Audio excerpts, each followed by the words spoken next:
Hello बच्चों and Har Har Mahadev. Welcome to on my YouTube channel. तो बच्चों, आज मैं फिर आपके लिए एक छोटा सा सेंट्रल आइडिया लेकर आई हूँ, लेकिन इससे पहले मैंने दो सेंट्रल आइडिया आपको और भी पढ़ाए हैं जो मेरे इसी वीडियो के नीचे लिंक डिस्क्रिप्शन में दिया हुआ है। आप वहां जाकर के उन दोनों सेंट्रल आइडिया को देख सकते हैं और प्लीज से प्लीज हमारे चैनल को सब्सक्राइब करिए, ताकि ये हम भी आप ही की तरह बहुत मेहनत कर रहे हैं बेटा, आपके लिए ही मेहनत कर रहे हैं। तो हमारी मेहनत के लिए एक सब्सक्राइबर तो बनता ही बनता है। तो चलिए, आज हम एक नया चैप्टर लेकर आए हैं, the tiger in the zoo. एक जो टाइगर है वो कहाँ है? जू यानी चिड़िया घर में।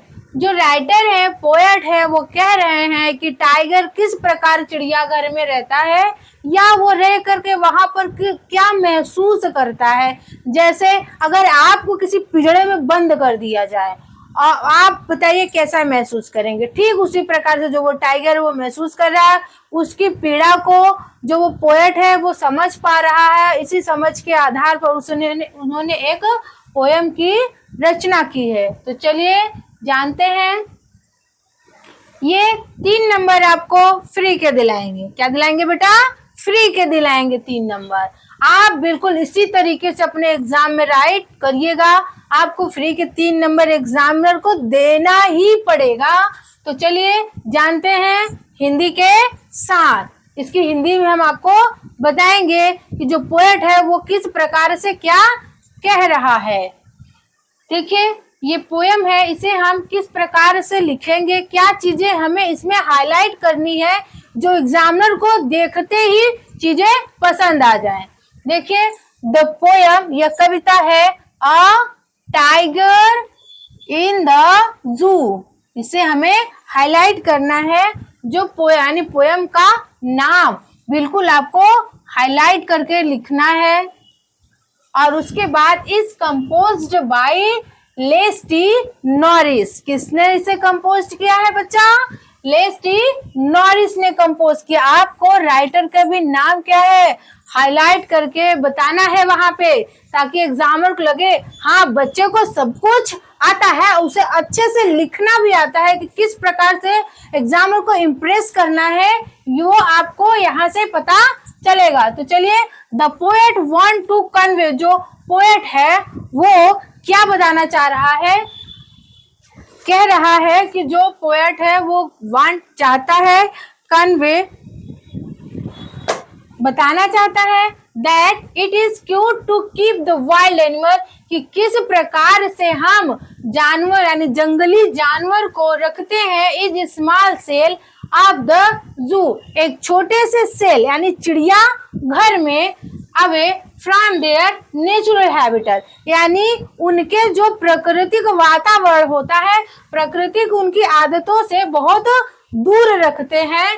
दे फील हंग्री हेल्पलेस, और वो कैसा महसूस करते हैं अपने आप को? फील हंग्री यानी भूखा महसूस करते हैं, एंड हेल्पलेस और बहुत ही असहज महसूस करते हैं अपने आप को, एंड और अनहैप्पी खुश यानी वो खुश वहां नहीं है, एंड और रिमेम्बर याद रखते हैं देयर अपनी लाइफ जीवन को, एंड और इन्वायरमेंट वातावरण को, इन द फॉरेस्ट कि वो किस प्रकार से जंगल में रहते थे। देखिए बच्चा, इस पोएट के जो पोएट है वो क्या कहना चाह रहा है कि हम किसी जंगली प्राणी को अगर किसी चिड़ियाघर के एक छोटे से सेल में ला करके रख देंगे तो वो किस प्रकार से चीजों को अपने जहां वो रहता था फॉरेस्ट यानी जंगल में याद करता है, उसकी लाइफ वहां पे उसकी आदतें क्या थी, और वहां एक छोटे से पिंजरे में बंद होकर के वो कैसा हो गया है, अनहैप्पी बहुत ही अखुश रहता है और अपने आप को बहुत ही असहज महसूस करता है, और अपने जहां वो जंगल में रहता था उन चीजों को हमेशा क्या करता है, वहां याद करता रहता है। तो ये रहा आपका the tiger in the zoo poem को पूरी हिंदी व्याख्या, और किस प्रकार से आपको सेंट्रल आइडिया लिखना है इसके बारे में मैंने आपको पूरा बता दिया है। और हाँ बच्चों, मैंने अपने पिछले वीडियो में भी आपको 2 सेंट्रल आइडिया और बताया है, द डस्ट ऑफ स्नो और सेकेंड है फायर एंड आइस। थर्ड आपका हो गया the tiger in the zoo. इस प्रकार से सेंट्रल आइडिया आपको लिखना है, जिससे 3 नंबर आपको फ्री में जो एग्जामिनर है उसको देना ही देना पड़ेगा। तो चलिए बच्चों, इसी प्रकार से वीडियो को देखने के लिए हमारे चैनल को प्लीज सब्सक्राइब करते चलिए एंड लाइक करिए, कमेंट करिए। और हाँ बच्चों, मैंने अपने पिछले वीडियो में आपको हिंदी में भी पढ़ाया है, रस, छंद, अलंकार और संधि, इन सब चीजों को मैंने आपको ट्रिक के माध्यम से पढ़ाया है, आसान से आसान शब्दों में। तो आपको ये सब अगर देखना है, हिंदी भी पढ़ना है, तो हमारे इसी चैनल के नीचे लिंक डिस्क्रिप्शन दिया गया है, जहां आप जा करके पूरे वीडियो को देख सकते हैं। और तो बच्चा, आप ये समझ सकते हैं हम आपके लिए कितनी मेहनत कर रहे हैं। हमारी मेहनत को प्लीज एक लाइक दीजिए एंड सब्सक्राइब करिए हमारे चैनल को, ऐसे ही मजेदार वीडियो को देखने के लिए। तो हमारे साथ बने रहिए। आज के लिए इतना ही। नेक्स्ट में मैं आपको लिए एक और मजेदार टॉपिक लेकर आने वाली हूँ। तो प्लीज हमारे चैनल को सब्सक्राइब करिए, कमेंट करिए, इसे शेयर करिए, यानी आगे बढ़ाइए, ताकि ये और तक लोगों के बीच में पहुंच सके और वहां तक भी हमारा जो मेहनत है, हमारा पढ़ाया हुआ है, वो लोगों के बीच पहुंच सके, लोग इसे देख सके और अपने एग्जाम में 95% मार्क्स पक्का कर सके। तो आज के लिए बस इतना ही। बाय बाय बच्चों एंड हर हर महादेव।